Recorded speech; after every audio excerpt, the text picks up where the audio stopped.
beau lancement de Michel Drucker. C'est vrai. Je vous présente, cher Sylvain, toute l'équipe de Barjot qui m'entoure. Alors Camille, je crois que je le dis à chaque fois qu'on reçoit un aventurier, mais effectivement, vous êtes très content qu'on reçoive un aventurier. C'est vrai que vous le dites à chaque fois. C'est pas si Ça, souvent, c'est pas le plus beau Michel. lancement. C'est là. bien ça, hein? Non, pourtant, et c'est quand même rare de recevoir C'est une un lancement du personnalité. lundi, quoi. Ah oui, magnifique, magnifique. C'est quand même rare de recevoir une personnalité comme ça qui fait un métier hors du commun, franchement. Vous êtes un voyageur, écrivain, explorateur des temps modernes. Excusez-moi, explorateur, franchement, ça fait rêver, quoi. Je me revois petit lisant Jules Verne qui espérait qu'on puisse faire le tour du monde en 80 jours. Et en même temps, malgré toutes les évolutions technologiques, on n'y est pas encore. Hein. Je vois, j'ai une copine, moi, Florence. Bon, bah, elle est rentrée mercredi dernier. Elle a mis 7 ans pour faire Mexico-Paris, franchement. Alors, je sais pas sur quelle compagnie elle était. Elle est arrivée cassée, hein? Ça, Michel Drucker, je dis bravo. Elle est arrivée, elle était cassée, Florent. On l'écrit ensemble avec Michel Drucker. Cette vanne-là, je la prépare depuis 4 jours. Pas facile à placer. En même temps, et je comprends que explorateur, ça fasse rêver comme métier. Vous faites partie de ce cercle très fermé, Sylvain, avec Christophe Colomb, Magellan et Dora l'exploratrice, quoi. En Dora, on peut en parler 2 secondes, c'est la taulière quand même. Hein. Vous, par exemple, la moindre expédition, c'est normal. Faut que vous preniez des sponsors, des assurances. Alors que Dora, c'est une gamine de 8 piges avec une frange qui fait le tour du monde juste avec un cartable et un singe. Ses parents ne s'inquiètent pas. Elle ne les appelle jamais, mais ça dérange personne. Elle a juste fugué, la petite. Hein. Personne s'inquiète. Et puis, il faut bien reconnaître que l'exploration, ça a changé aujourd'hui. Aujourd'hui, on cherche plus des nouveaux continents, forcément. Aujourd'hui, on envoie des sondes pour savoir s'il y a de la vie sur Mars. Je me dis qu'avant, ils auraient pu vérifier s'il y avait de la vie dans le public des chiffres et des lettres, déjà. Ça aurait été la première étape, quoi. Il y en a qui bougent encore. J'entends quelqu'un qui dit « Oh, c'est pas gentil, ça !» Le métier d'explorateur, ça peut paraître un peu dépassé aujourd'hui, c'est vrai, hein, Sylvain. C'est pas un métier courant de nos jours, forcément, quoi. Hein.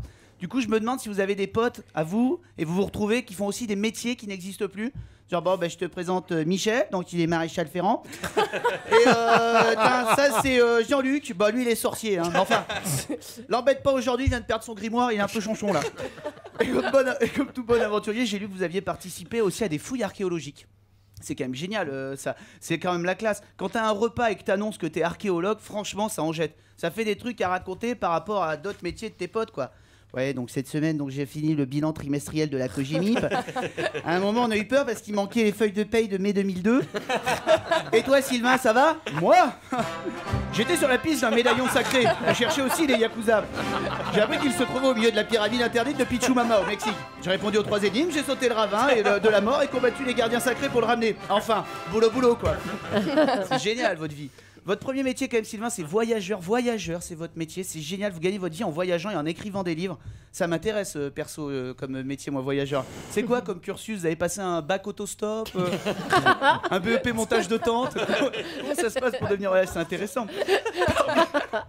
Parmi vos exploits, vous avez fait le tour du monde en vélo. Ah oui, tu te rends compte. Enfin, vous avez énormément... 27 000 bornes, il a fait. Ah, vous en rêvez, vous, Michel. Un Vélib. C'est mon rêve. Bah, Julien, la vraie aventure, c'est de faire le tour déjà de Paris en Vélib, je vous jure. Ça y est. Parce que pédaler sur un vélo qui pèse 80 kilos avec une seule vitesse, des freins qui ne marchent plus et une selle qui s'enfonce tous les 10 mètres, je vais vous dire un truc, en 300 mètres, t'es plus fatigué qu'après un trekking au Népal. Hein. Et sinon, j'ai lu aussi que vous escaladiez des monuments. Ah oui, c'est fou ça. Oui, ça m'est arrivé. C'est tout à fait illégal, mais c'était il y a Notre-Dame, très longtemps. Notre-Dame. Notre-Dame de Paris, là? Notre-Dame, la Oui, Tour bah, Eiffel, Mont-Saint-Michel. La Saint-Michel, Tour Eiffel, ouais, des la cathédrales. façade d'Europe 1.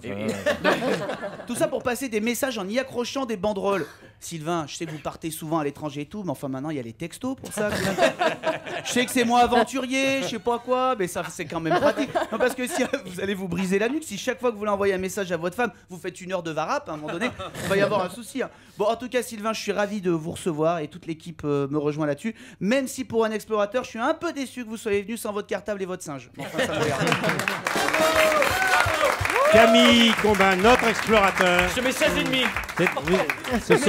Ce sont tous des explorateurs. Ils n'ont encore rien trouvé, mais ils explorent.